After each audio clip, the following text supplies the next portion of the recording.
என்னோட பேரு சித்ரா. எனக்கு இப்போ 26 வயசாகுது. என்னோட சொந்த ஊரு மதுரைக்கு பக்கத்துல இருக்கக்கூடிய ஒரு கிராமம். எங்க குடும்பம் ஒரு நடுத்தர குடும்பம் தான்.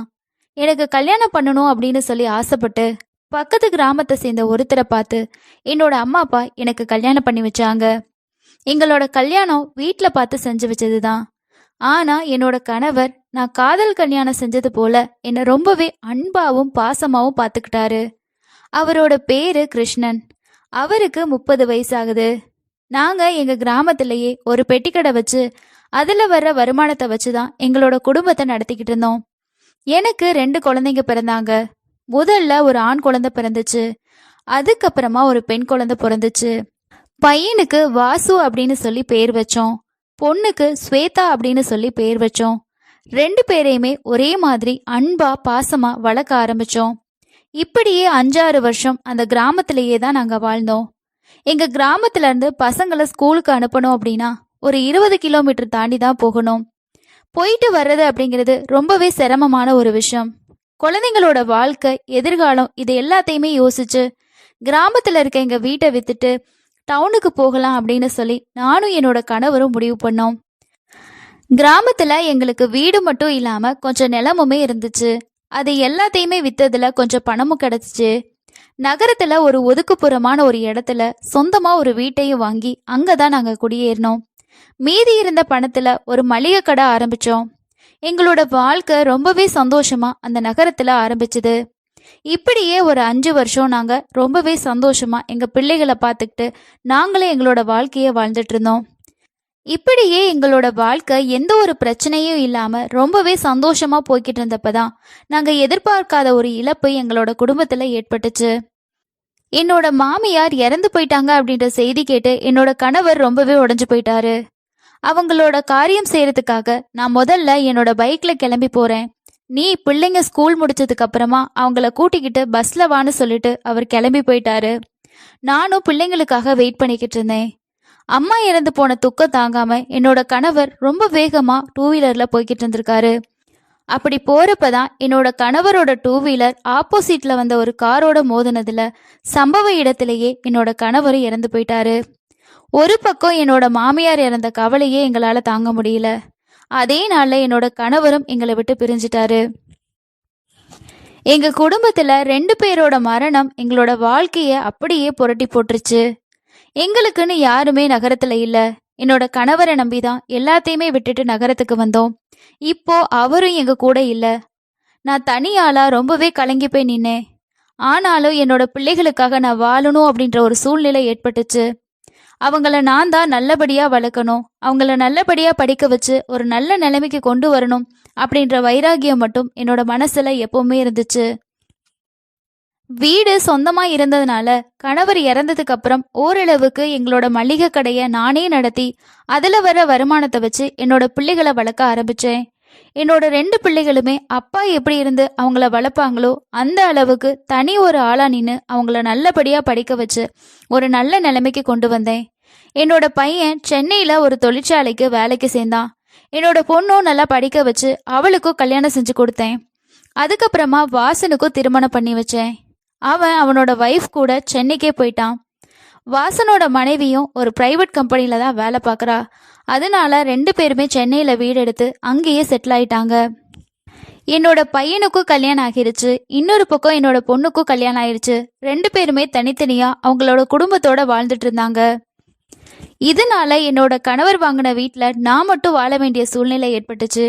அந்த கடையை நான் மட்டும்தான் அப்பையும் பார்த்துக்கிட்டேன். இத்தனை நாள் அன்பை கொடுத்து வளர்த்த மகனும் மகள் 2 பேருமே என்னை விட்டு தனியா போனதை நினைச்சு நான் ரொம்பவே வேதனை அடைஞ்சேன். சொந்தமா வீடு தொழில் இருந்தாலுமே எனக்கு தனிமை ரொம்பவே கொடுமையா இருந்துச்சு. என்னதான் நமக்கு பணம் வருது அப்படின்னாலும் நம்ம கூட அன்பு காட்ட ஒருத்தங்க இல்லை அப்படின்னா அது எவ்வளோ கொடுமை அப்படிங்கிறத ஒவ்வொரு நாளுமே என்னோட மகனும் மகளும் என்னை விட்டு போனதுக்கு அப்புறமா நான் புரிஞ்சுக்க ஆரம்பிச்சேன்.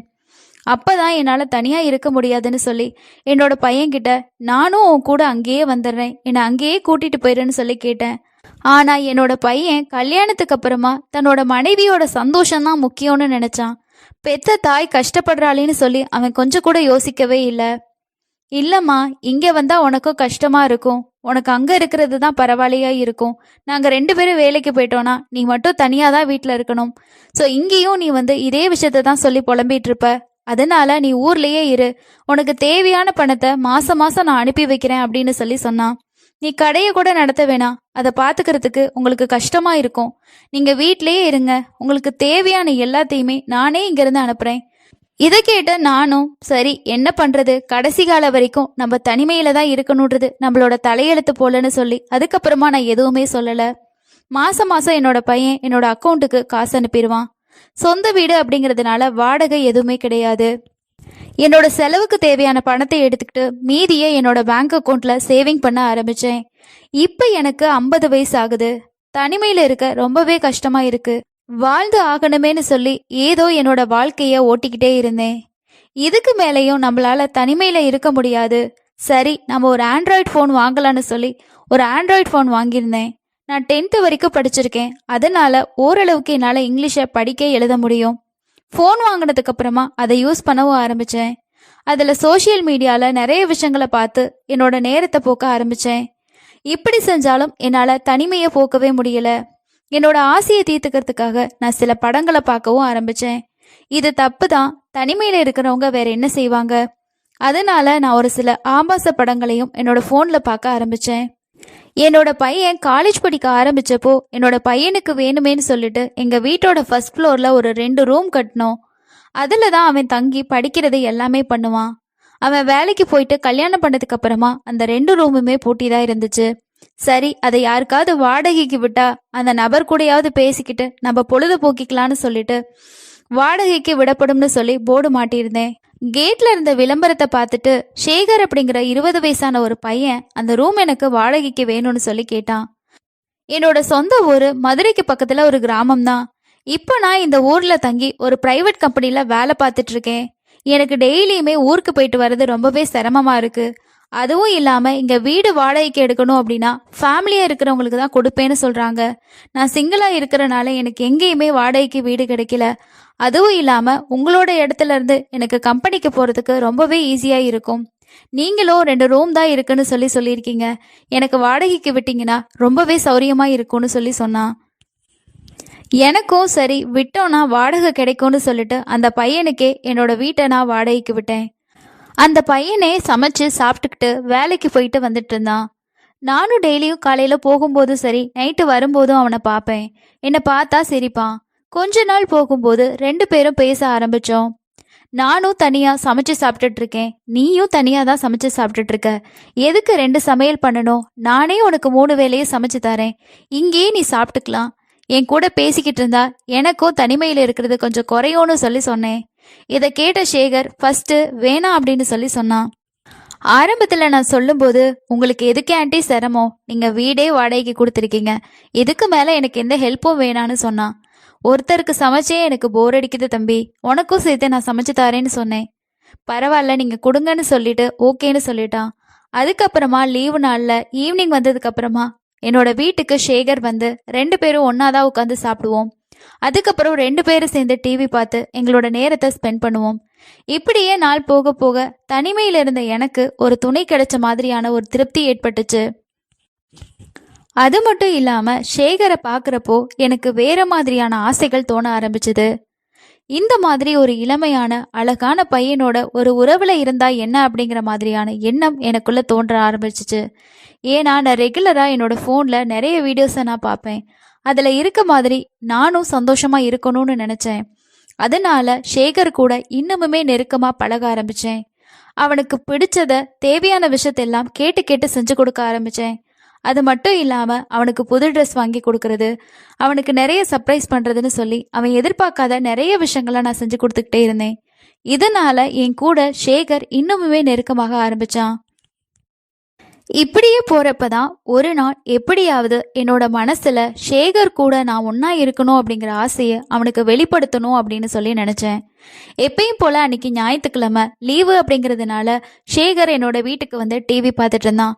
நானும் அவன் கூட டிவி பார்த்துக்கிட்டு சரி நீங்க டிவி பார்த்துட்டு இருங்க, நான் போய் குளிச்சுட்டு வரேன்னு சொல்லிட்டு பாத்ரூமுக்கு குளிக்க போனேன்.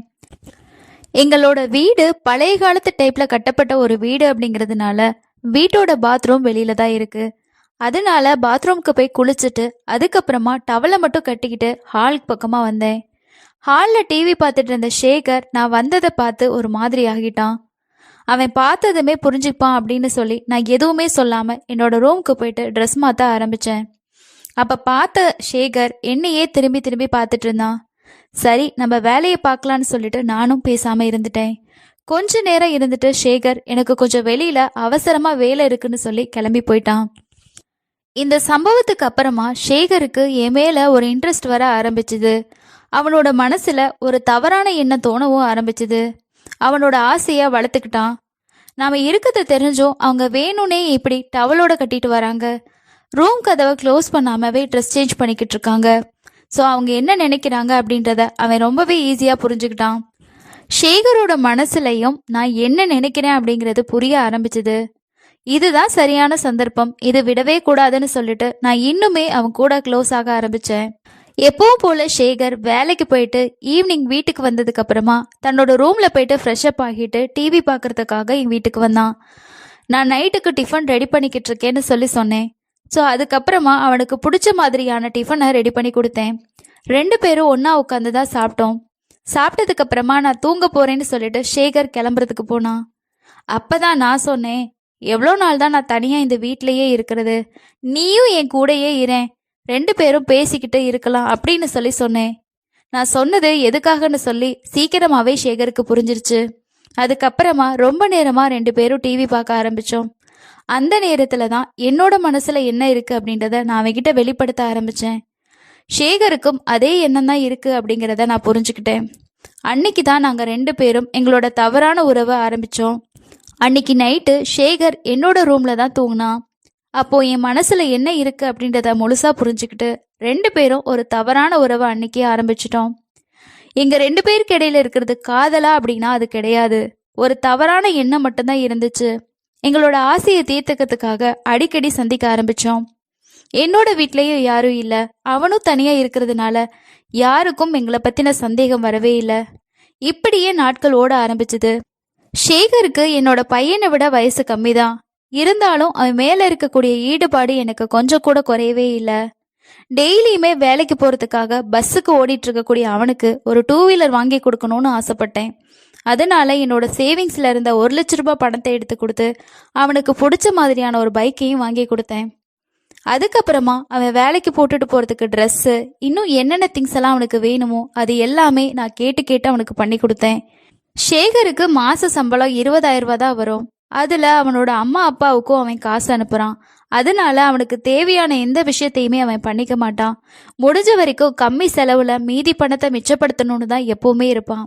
இதை பார்த்துட்டு தான் அவனுக்கு தேவையான எல்லாத்தையுமே செஞ்சு கொடுத்து அவனை என்னோட கண்ட்ரோல்லையே வச்சிருந்தேன். இன்னொரு பக்கம் அவன் வேலை பார்க்குற ஒரு இடத்துல ஒரு பொண்ணையும் லவ் பண்ணிக்கிட்டு இருந்திருக்கான். ஆனா அது எனக்கு தெரியாது. அவன் ஏன் கூட ஒரு தவறான உறவுலையும் இருந்திருக்கான். இன்னொரு பக்கம் இன்னொரு பொண்ணையும் காதலிச்சிட்டு இருந்திருக்கான். இந்த விஷயம் எதுவுமே எனக்கு ஆரம்பத்துல தெரியாது. அதனால நான் சேகர் மேல அளவுக்கு அதிகமான பாசத்தை காட்ட ஆரம்பிச்சேன். என்னோட லைஃப்ல இதுக்கப்புறமா நமக்கு எல்லாமே இவன் தான் அப்படின்னு சொல்லி எனக்கு தோணுச்சு. சேகர் என்னோட வாழ்க்கையில வந்ததுக்கு அப்புறமா நான் திரும்பவும் இளமையா இருக்கிற மாதிரி ஃபீல் பண்ண ஆரம்பிச்சேன். என்னோட ட்ரெஸ்ஸிங் எல்லாமே மாத்திக்கிட்டேன். அடிக்கடி சேகர் கூட பைக்ல பிடிச்ச இடங்களுக்கு போகவும் ஆரம்பிச்சேன். இதை பார்த்த அந்த தெருவில் இருக்க நிறைய பேருக்கு எங்க பேர்ல சந்தேகம் வர ஆரம்பிச்சிச்சு. அது மட்டும் இல்லாம எங்களை அசிங்கமா பார்க்கவும் அசிங்கமா பேசவும் ஆரம்பிச்சாங்க. சின்ன பையனோட எப்படி ஊர் சுத்துறா பாரு, இந்த வயசுல இவளுக்கு தேவையா, பசங்களை கல்யாணம் பண்ணி கொடுத்து பேர பிள்ளைகளை எடுத்துட்டா, கிழவிக்கு வந்த வாழ்க்கையை பாருன்னு சொல்லி என்னென்னவோ சொன்னாங்க. ஆனா நான் எதையுமே காதல வாங்கிக்கல. இதுக்கப்புறமா எங்களோட தெருவுல தான் என்னோட பையனோட ஃப்ரெண்ட் ஒருத்தனும் இருக்கான். அவன் என்னோட பையனுக்கு கால் பண்ணி, உங்க அம்மா உன் வீட்டுல ஒரு 20 வயசு பையனை வாடகைக்கு வச்சிருக்காங்க, அந்த பையனோட தான் வெளியில ஊர் சுத்திக்கிட்டு இருக்காங்க, நிறைய விஷயத்த உங்க அம்மா அந்த பையனுக்கு வாங்கி கொடுத்து 2 பேருமே ரொம்ப நெருங்கி பழகிட்டு இருக்காங்க, அவங்க பேசி பழகிறத பார்த்தா ரொம்பவே தப்பா இருக்கு, அதுவும் இல்லாம இந்த ஏரியால இருக்க எல்லாருமே ரொம்பவே அசிங்கமா பேசுறாங்க, வாசு நீ தான் இதெல்லாத்தையும் பார்த்துக்கணும், வந்து உன்னோட அம்மாவை உன்னோடையே கூட்டிட்டு போயிரு அப்படின்னு சொல்லியிருக்கான். இதை எல்லாத்தையுமே கேட்ட என்னோட பையன் என்கிட்ட எதுவுமே கேட்காம நேரா சென்னையிலேருந்து கிளம்பி என்னோட வீட்டுக்கு வந்திருக்கான். என்னோட பையன் வர்றது தெரியாம எப்பவும் போல நானும் சேகரும் ஒன்னா உட்காந்து பேசி சிரிச்சு டிவி பார்த்துட்டு இருந்தோம். இதை பார்த்ததுமே வாசு ஆடி போயிட்டான். இந்த வயசுல இந்த பையனோட என்னோட அம்மா என்ன செய்றாங்க அப்படின்னு அவனுக்கு ஆச்சரியமா இருந்துச்சு. அந்த இடத்துல என்னோட பையனை நான் கொஞ்சம் கூட எதிர்பார்க்கவே இல்லை. எனக்குமே அதிர்ச்சியாக தான் இருந்துச்சு. அதுக்கப்புறமா சேகர் கிட்ட நான் எங்கள் அம்மாவோட கொஞ்சம் பேசணும், நீங்கள் உங்கள் வீட்டுக்கு போறீங்களா அப்படின்னு சொன்னான். உடனே சேகர் எதுவுமே சொல்லாமல் அங்கேருந்து கிளம்பி போயிட்டான். அவன் போனதுக்கு அப்புறமா என்னோட பையன் என்கிட்ட பேச ஆரம்பிச்சான். என்னம்மா நீ பண்ணிட்டு இருக்க இந்த வீட்டில்? இந்த ஏரியாவில் இருக்க எல்லாருமே உன்னை தப்பா பேசுறாங்க, எனக்கு ஃபோன் பண்ணி கூட சொல்றாங்க. இனிமேலேயும் நீங்க வீட்டில் இருக்க வேணாம், இந்த வீட்டையும் நம்ம வாடகைக்கு விட்டுறலாம், வா உடனே என்னோட கிளம்பி வா அப்படின்னு சொல்லி கூப்பிட்டான். எனக்கு சேகரை விட்டு போறதுக்கு மனசில்ல. இத்தனை நாள் நான் தனியா இருந்தப்போ உங்க கூட வந்து இருக்கேன்னு சொன்னேன். யாராவது என்னை கூட்டிட்டு போனீங்களா? இனிமே எனக்கு இங்கதான் வாழ்க்கை, எனக்கு இங்க இருக்கதா பிடிச்சிருக்கு, என்னை இங்கேயே விட்டுருங்க, நான் எங்கேயும் வரமாட்டேன்னு சொல்லி என்னோட பையன்கிட்ட வெளிப்படையா